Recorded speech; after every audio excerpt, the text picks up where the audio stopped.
như thằng ca cái ảnh gì chắc là ông đi review lo tôi thôi cái tôi xử lý anh tiếp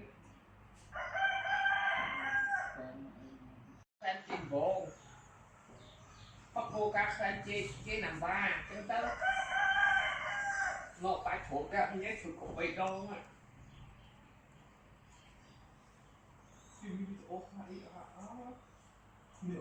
anh thôi nó rồi chứ còn áp đi vụ xong cái thằng giờ vụ nó là mấy khách sân nè ngay ngay cái cho chúng nó một kho ở chết lắm bởi cái khơi phô miệng kế